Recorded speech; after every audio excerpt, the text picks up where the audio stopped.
budget was far smaller than it had been on certainly any of our previous games, and in comparison to regular AAA games. So Hellblade cost us around $10 million. AAA games cost tens, plus $100 million plus, depending on the size of the game and the size of teams. But because we had that smaller budget, we could put our faith in our creative, and we could make a game that was for a smaller audience. The biggest cost on a game is your team size. So those big AAA games can have hundreds of people. A game like DMC, so a Ninja Theory AAA game, maybe 80 developers actually hands-on working in it. Hellblade, we had an average team size of 20 people over the entirety of that project, which included me, and I'm not hands-on. So in this slide here, you can see that breakdown. So many discipline areas, there's just one person. So when it came to effects, it was all on Mark. Sound, it was all on David. Jeff had to take responsibility for all of the characters. And that was true in many areas. And this is normally where you would have teams of people, but we had to put that responsibility on one person.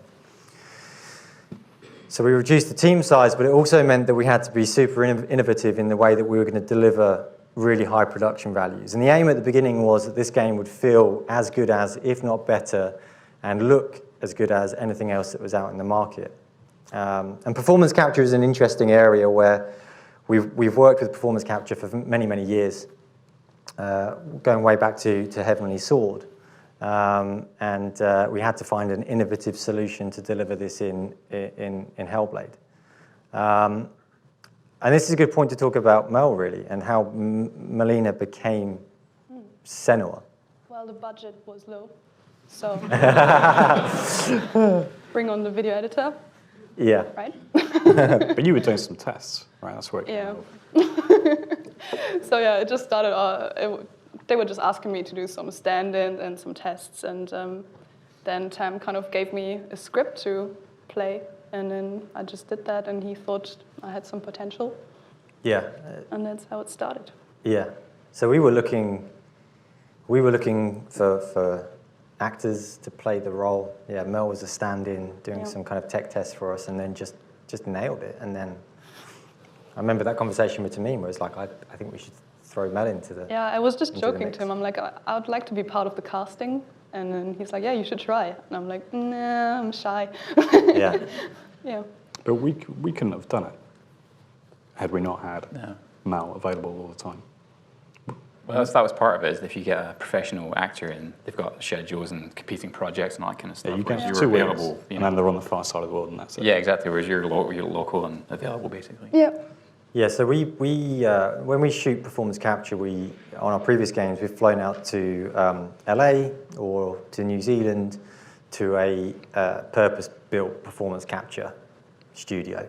And it's pretty pricey to go and do that. So the idea with Hellblade was take our boardrooms, our biggest meeting room in the studio, and try and shoot everything in there.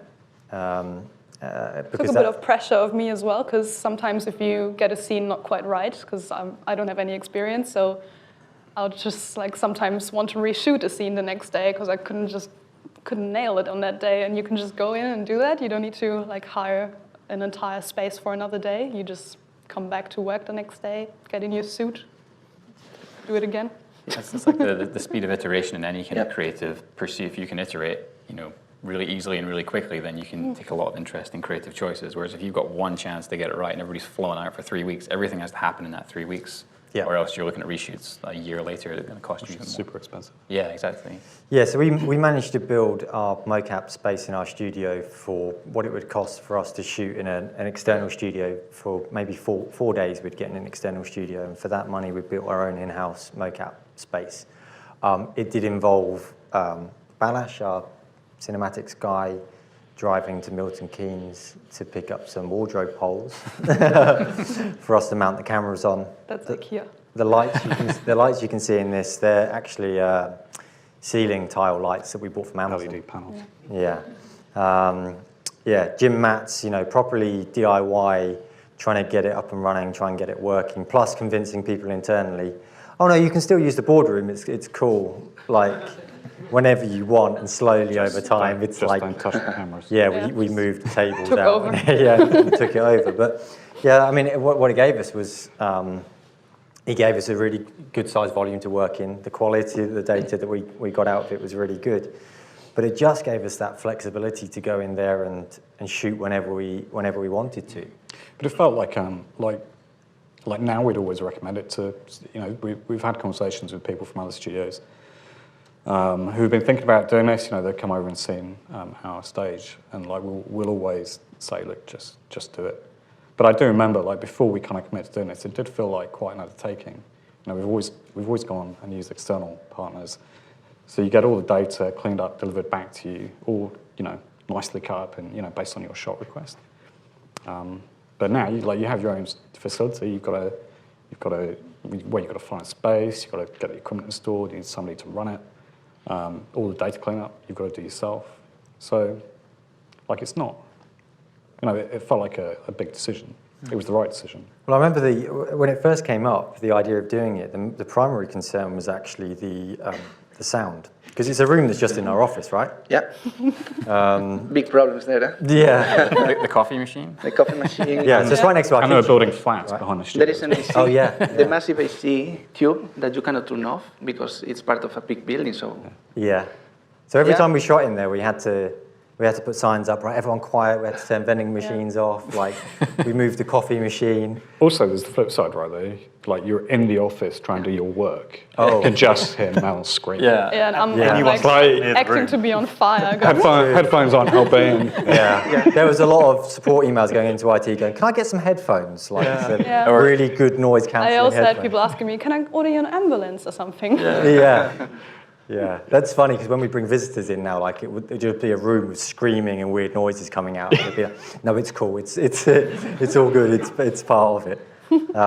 I mean, this is just a really good example of where it felt like a restriction, but actually what we got out of it was a new way of working. We wouldn't want to move away from having an in-house facility because it gave us a huge amount of flexibility to just iterate and to just try new things.